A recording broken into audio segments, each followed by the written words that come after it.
Hi everybody, this is Scott Taylor here again. We're going to take you through some whiteboard exercises, some triggers and tells, and give you some clues on how to map out a typical client landscape. What does their world look like and how can we fit in there? But it's really important up front to figure out what they do and how they do it before we jump in and tell them how we can help them, even though I am confident we can help them all.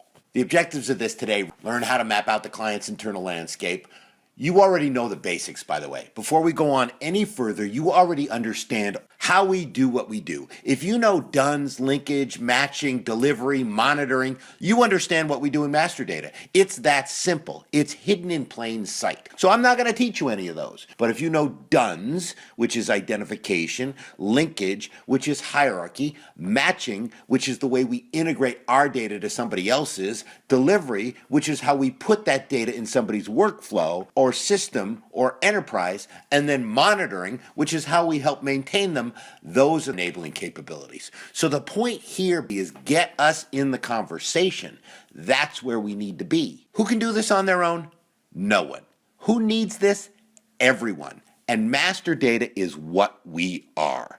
We can always help. The most common objection you're going to hear is we are doing this already. They already have a customer master. They already have a chart of accounts. They already have a vendor file. They already have a procurement system. Of course you're doing it already. We know you're doing it already. That's why we're here. The nature of this is really an outsourcing play. How can we help them do what they're already doing? So what you really need to find out are the hows, how they do that stuff, so we can show where we can add value. But absolutely, they're going to tell you we're doing it already. That's the point. A couple of tails and triggers. So the easy one. Do they have a master data management department? Are there people who work at your customer who actually have master data management on their business card? The bigger the company, the more likely that is. I'm director of master data management for customer domain. It'll be right on there. That's a person you should be lunching with constantly. And if you're not talking to those people and you don't know who they are, you're missing the first and easiest way in. They might resist with, yeah, we're doing this, but just understand what they're doing. You just want to hear them out. Believe me, we'll find a way in. Listen for these TLAs, three-letter acronyms. That's what a TLA stands for. Do they have MDM or ERP or CRM or CDI or any of these other big enterprise systems? Are they putting them in? Did they buy some big brand name hub or integration tool or platform or automation system? All that big software, as you've heard and seen in all our other presentations, software needs content, and we've got the content to help them stand that software up. Just because they're not saying MDM, just because they don't tell you they have a master data management initiative, doesn't mean they don't need what we've got. And folks really early in this process tend to do a lot of reporting. Where they start to find the pain is in their own reporting tools. So listen, find, go, get whatever global or top, X top, customer top, vendor top, whatever reporting people are doing. How do they do that? You know there's a lot of pain there. You know there's 1,000 emails going out. There's all kinds of back and forth and cutting and pasting in spreadsheets, and somebody tries to get a number for the CEO who's going to go have lunch with the CEO of their biggest customer tomorrow. Whatever that situation is, learn and find who's in global or top customer and vendor reporting and understand how they're going to do that. Listen also for clues. Anything about putting things together with anything else. Now, I know that sounds very conceptual and it sounds a little bit elusive, but listen behind the words. We're trying to align our blah with our blah. That's going to take some master data management. That's going to take some integration. That's going to take some data alignment behind the scenes that even some of the people who say it don't realize. So are they dealing with these major data integration issues? Are there mergers and acquisitions? Are there multiple regions that are trying to connect or align? So listen again for those words. It isn't always going to be about hardcore integration. It might be pulling stuff together. It might be alignment. It might be organization. It might be management. It might be combining. Anytime there are two things that need to come together across the domains that we manage, we should be able to help. But find the pain And that's the word. The closer you get to this process, the more people are going to use the word pain. There are people in physical pain, and we can help relieve that. They don't talk about challenges. They don't talk about issues. They talk about pain. Help them. Here's a little bit of a whiteboard exercise you can do. The objective is to try and understand their goals and problems and needs. Learn and use the client's language. Understand their terminology. Understand their initiative names. A lot of these big system initiatives have pet names like Ulysses or Agamemnon or Olympus or some kind of mythical hero that they're trying to aspire to. It might sound wacky, but believe me, you'll find those names. Phoenix is a big one because a lot of people are trying to restage something that burned down before. Find out those names and then use that terminology internally with people as you start to talk about them. You can do this in whiteboards, you can do this in slides, you can do this over lunch. Here's your checklist of stuff you want to find out, and it's very pragmatic. A census of what the environment is and what data they've got. First of all, you got to know the systems. What are their systems names? What kind of software potentially are they using for those systems? Individual systems create siloed data, and so that's the source of it. Understand and document what those systems are and what data is within those systems, especially around domains. Is it a customer domain, a client domain, which in a lot of cases is interchangeable, a vendor domain, a prospect domain? Find out the domains that they actually cover. Understand the geographies too. And their geographies are going to have a hierarchy. They're going to have regions and divisions and map that to what our coverage is for those individual areas. But understand their geographies and their category structure. How do they categorize their own customers and vendors? Do they use their own category definition? Do they do SICs? Do they use some other kind of terminology? Find a category list. And I will tell you, every client will have a category called other, which is the stuff they can't figure out. My favorite subcategory of that is other. I had one client once who showed me a category. It said DK. I asked them what that meant. They said, don't know. Understand their categories and use their terminology. Hierarchy. Everything's got to roll up. How do they do it? Now, they've got their own internal hierarchies around sales and their own organization, but how do they organize and roll up and apply a hierarchical structure to their own customer master, to their own vendor master? Do they do that on their own? Does Gladys spend every weekend trying to remember who bought whom over the last quarter? Do they have a systematic and repeatable process? Do they go and use the internet? Do they have interns? Do the salespeople just happen to know? Figure out how they manage hierarchy. That's where a lot of problems happen. From that, you're going to learn internal integration and you're going to learn external integration. What external data sources do they gather? Are any of those companies actually also customers of D&B? There might be an integration opportunity there.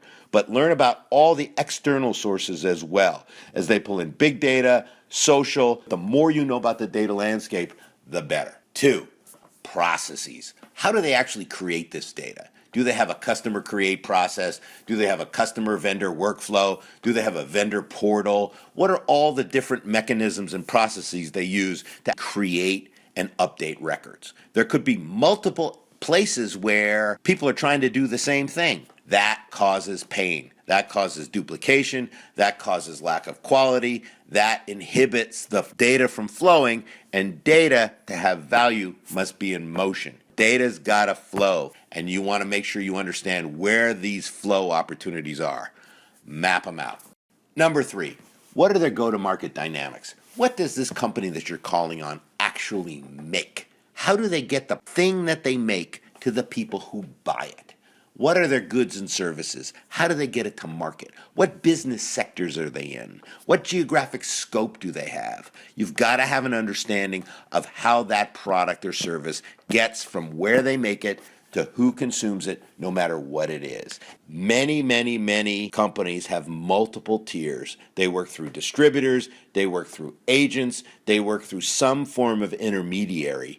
The ones that go both direct and through multiple tiers, those are some of the best opportunities we have because it's very difficult for them to manage and reconcile what will be multiple ways to look at the same entity, and that's our sweet spot. And then what is their internal go-to-market structure? How is their sales or client service force organized, and how does that map to their customer activity? Number 4, how does it align with their strategy? Get some view of the individual departmental objectives and initiatives. Do they actually have an MDM program and a mission, and does that have stated goals? Find out what those goals are. I'm sure they'll share them with you. But also look at the company's core values, their own corporate mission, their own major initiatives. Look at the CEO's letter in the annual report. Watch the Investor Day presentation. Google the top company people there and watch them present at some sort of conference and just listen to the first 5 minutes when they describe what their business is.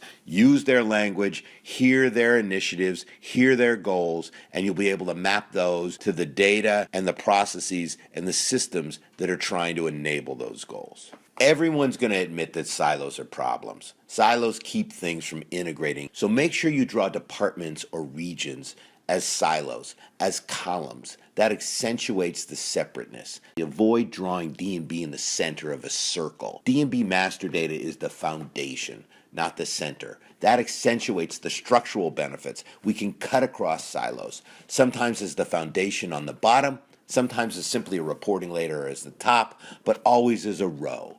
Columns are problems, rows are solutions. The silos that are vertical and the solutions that are horizontal, rows and columns. People are really good at columns, but they're not so good at rows, and we're in the row business. Here's a typical global enterprise scenario with some examples. This is totally generic, big regional head offices that all have to align to the global parent. But because they've got these regional operating companies, they've identified them by geographic names. North America, the primary systems that they use are CRM and an ERP. This covers the customer domain. In LATAM, they've got a CRM, and it's integrated with their ERP. I don't have to read you every region, but you start to see the pattern. What is the region? What are the primary systems? In this case, we're focused on customer domain, about how many records do they have. So the needs up top, when you look at it, you can ask simple questions.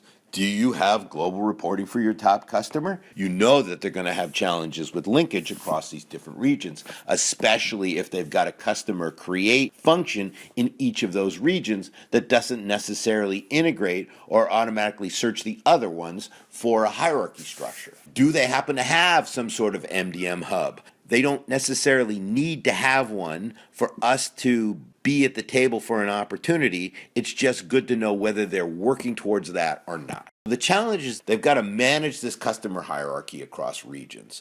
They somehow have to coordinate these global account teams. Most likely they have no standard for the key domains that they cover. And if they do, it might not be shared across all the different regions. And meanwhile, they still have to maintain the local system integrity. So it's not about everybody using a DUNS number in their local system. In this case, it may be about linking locally to a DUNS number that then rolls up.